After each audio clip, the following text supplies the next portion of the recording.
فلا مضل له ومن يضلل فلا هادي له وأشهد أن لا إله إلا الله وحده لا شريك له وأشهد أن محمدا عبده ورسوله يا أيها الذين آمنوا اتقوا الله حق تقاته ولا تموتن إلا وأنتم مسلمون يا أيها الناس اتقوا ربكم الذي خلقكم من نفس واحدة وخلق منها زوجها وبث منهما رجالا كثيرا ونساء واتقوا الله الذي تساءلون به والأرحام إن الله كان عليكم رقيبا يا أيها الذين آمنوا اتقوا الله وقولوا قولا سديدا يصلح لكم أعمالكم ويغفر لكم ذنوبكم ومن يطع الله ورسوله فقد فاز فوزا عظيما أما بعد فإن أصدق الحديث كتاب الله تعالى وخير الهدي هدي محمد صلى الله عليه وسلم وشر الأمور محدثاتها وكل محدثة بدعة وكل بدعة ضلالة وكل ضلالة في النار. Brothers and sisters, Assalamu alaikum wa rahmatullahi wa barakatuh. Let's try this one more time on the sisters' side. Sisters, Assalamu alaikum. Sisters, Assalamu alaikum. So the teacher in me wants to do something that we do in the classroom, but I wouldn't do it. I want to do 1, 2, 3, your eyes on me. But I won't do that here, inshallah. But sisters, do I have your attention? Yes. Only 5? Sisters, do I have your attention? Yes. Brothers, do I have your attention? Yes. Inshallah, very good. Brothers and sisters, I come to you from Al-Huda school in College Park in Maryland, and we ask Allah subhanahu wa ta'ala to bless this gathering, and we ask Allah subhanahu wa ta'ala to unite us under the shade of His throne, just like He has united us here for His sake, subhanahu wa ta'ala. Brothers and sisters, I'm here today to share stories. Share stories from Al-Huda school, be it here in Pennsylvania or be in College Park, Maryland, so you can see what we see on a day-to-day basis in terms of the amazing fruits of all of the hard work and efforts of all of the community members, again here and back in Maryland. But before I start sharing some of these amazing stories, brothers and sisters, I wanted to reiterate one important thing. And that is the theme for this dinner, for this event, which is I Testify. Brothers and sisters, all of us, whether we are born Muslims or we reverted to Islam at a later point in our lives, we testify to this very, very powerful statement, that one statement that makes us a Muslim. And that one statement is La-ilah-IllaAllah Muhammadur Rasulullah. That there is no one who deserves to be worshipped except Allah, and that Muhammad is the messenger of Allah. Brothers and sisters, if you look at this statement, the first part of this statement from the standpoint of the Arabic language, this statement, the way it is structured, that it starts off with negation. It negates the existence of any and all gods that may be there. La-ilaha, there is absolutely no God.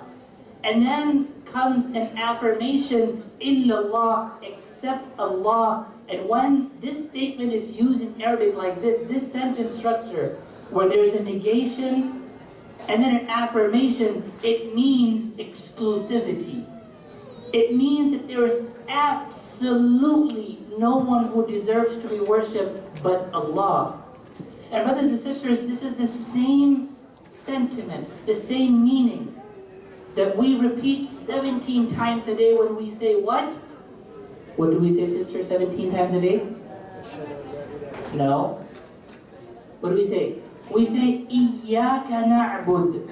Only you do we worship. By the way, I'm asking sisters more because I tend to hear more noises from here. We say, only you we worship, O Allah.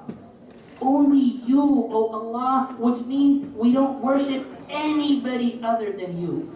And that's the same sentiment again. Again, this is no coincidence, brothers and sisters, that Allah wants us to repeat this another statement more than 90 times a day. Brothers, what is that statement? What do we repeat more than 90 times a day? Allahu Akbar. Allah is the greatest in our lives. It's no coincidence that in our salah, we are supposed to say this statement, not Subhanallah or Alhamdulillah, but Allahu Akbar, more than 90 times a day, and that's only if you just pray your fard. Brothers and sisters, at the Al-Huda school, this is the statement, these are the values that we are trying to inculcate in our students, that look, no matter what may be around you, your true God is Allah. What does that mean? That doesn't just mean worshiping, prostrating, bowing to Allah, but no, it means that your priority is Allah. That Allah is the most important in your life. That if there is someone who you should love the most, it should be Allah. That you obey, when you obey Allah the most. You love Allah the most. You make Allah your most important priority in your life. You make Allah Akbar in your lives.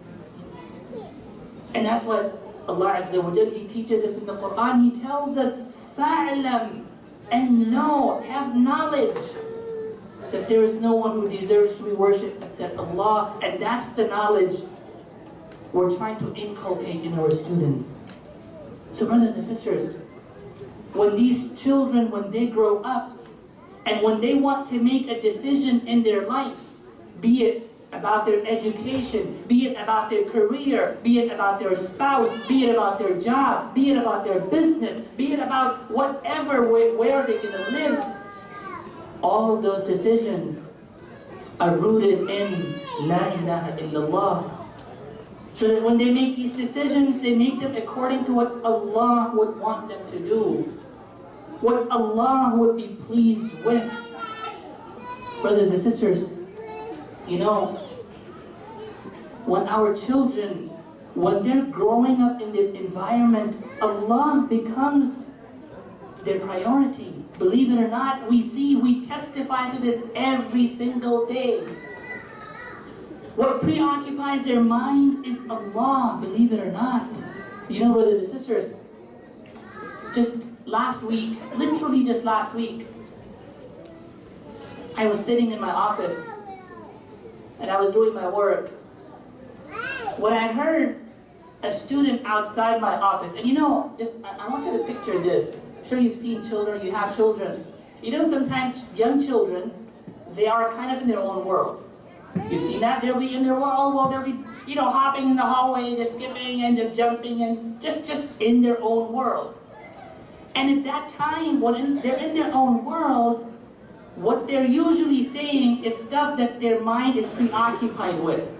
So if a child who is always just listening to music or songs, that's what they will be humming as they're walking down the hallway, or they're just in their own world, that's what they're humming. Or for some who are constantly bombarded with TV ads and cartoons or nursery rhymes, that's what they're singing. But you see, this 6-year-old, and I stepped outside to see him, and he was literally just walking around, just in his own world. What was he humming? أبوء لك بنعمتك علي وأبوء بذنبي فاغفر لي فإنه لا يغفر الذنوب إلا أنت. Meaning, oh Allah, I admit, I realize all of your blessings upon me, and Ya Allah, I realize despite all those blessings, my mistakes, my shortcomings, so forgive me, because there is no one who forgives except you. This is Allah Akbar in his life. Now, why was this child saying this? Because you see, this child gets to read this dua every single morning.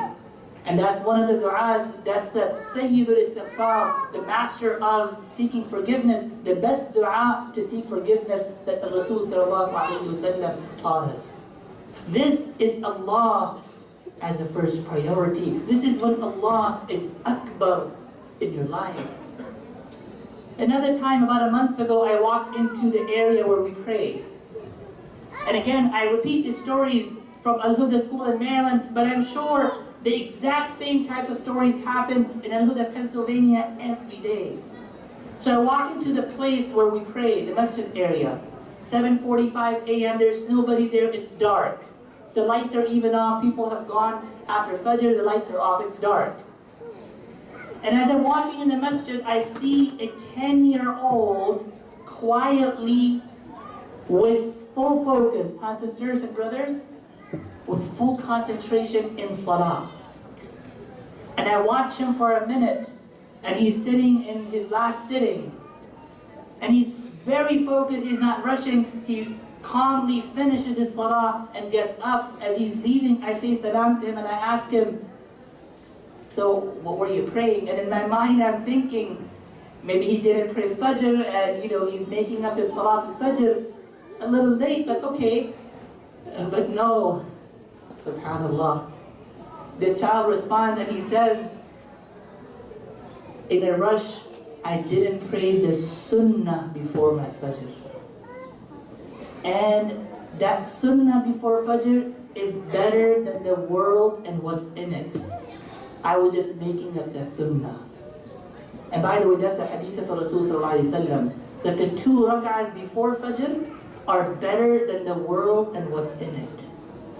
This is a 10-year-old. This is Allah Akbar in their lives.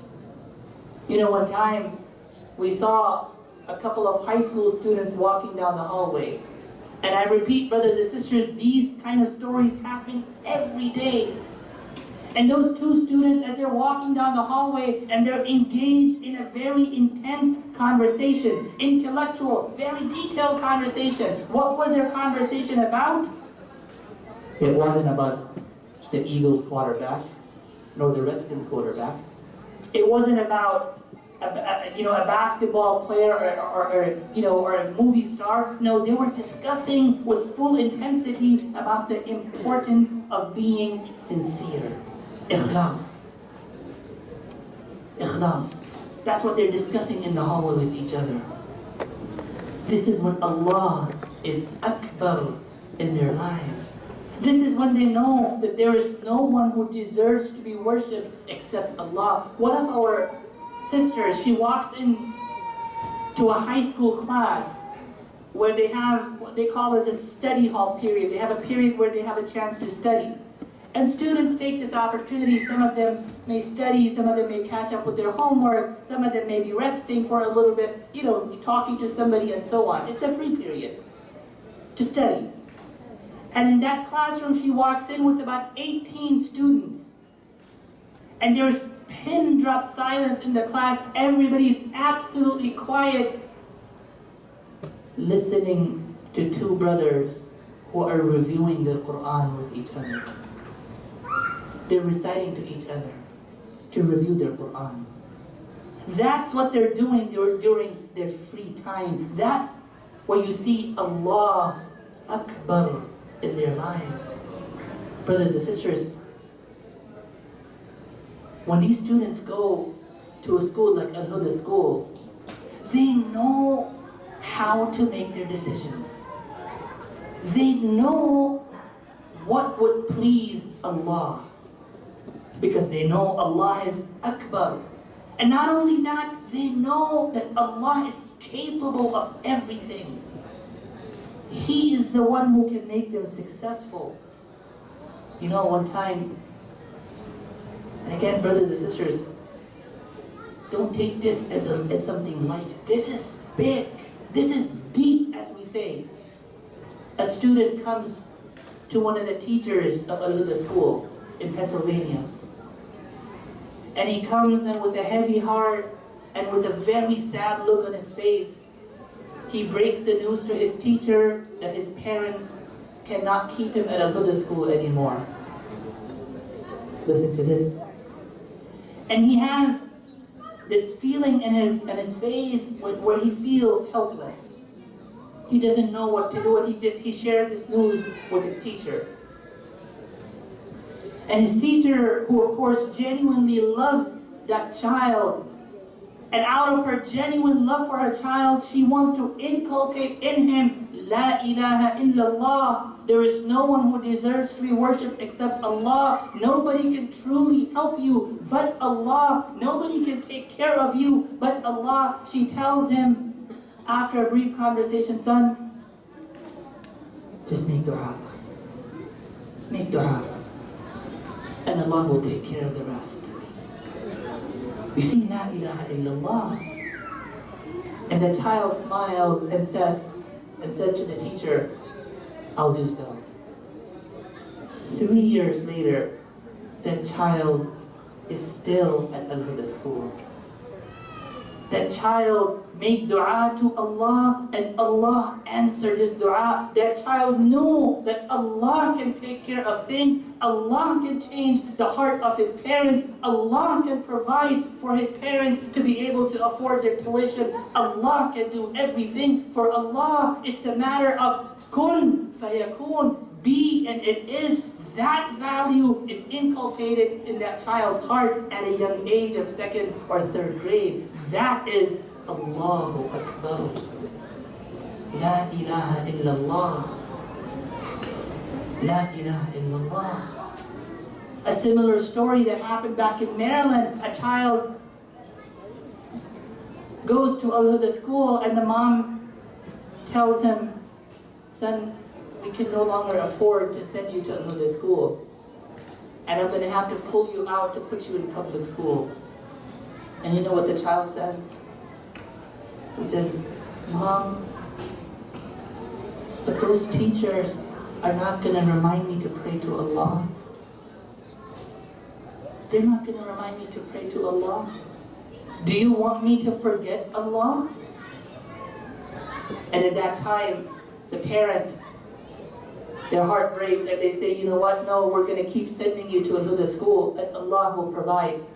And brothers and sisters, sure enough, and this didn't just happen with this one parent, but many other parents who have told us this, that when they took the step to send their children to learn La-ilah-IllaAllah, Allah increased their salaries, Allah increased their sustenance, Allah increased their provision. He gave them more because they took the step for Allah. Because they believed and lived La-ilah-IllaAllah, that there is no one who deserves to be worshipped except Allah. Brothers and sisters, I leave you with these final 2 brief instances. Brother Jamal was a brother who lived in Maryland and he moved to another country. And Allah blessed him with 5 or 6 children. And at a very young age, in his 30s or 40s, Allah tested him with cancer. And it was very apparent very soon that he wasn't, the doctor said that he was not going to live for very long. But before he died, he told his wife, as he is about 7,000 miles away, he told his wife that, look, make sure if I die, after I die, make sure that my children go to Al-Huda school. Make sure my children learn the Quran at Al-Huda school. And brothers and sisters, Allah Azza wa Jal took Brother Jamal away. But Allah Azza wa Jal made it happen that that family with 5 or 6 children, they came to Al-Huda school. And not only that, after they've been there for a couple of years, their eldest son, who again the father had given his last wasiyah, his last will, to make sure that his children learned the Quran, had the opportunity to now start memorizing the Quran. Allahu Akbar. Allah makes things happen. Allah makes things happen as long as we trust Him subhanahu wa ta'ala. Brother Saleh, another brother whom Allah had tested with cancer, a little before he passed away, as he was on his deathbed, he told his wife something very profound. He said, look,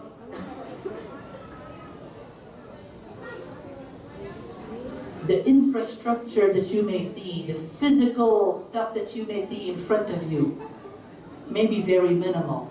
And yes, brothers and sisters, the physical structure of our school buildings here or back in Maryland, it may be small, it may be not what you see out in the public school, but this brother, Allah had blessed him with wisdom, Allah had blessed him with this guidance that before he passes away, he tells his wife, look, the infrastructure in another school may be minimal, but make sure that you look beyond it. Because when you see beyond that infrastructure, what you see is a gem. Is a gem. And similarly, as he passed away, he made sure to tell his wife that make sure my children attend Al-Huda school. And sure enough, they're attending Al-Huda school with the help and mercy of Allah subhanahu wa ta'ala. Brothers and sisters,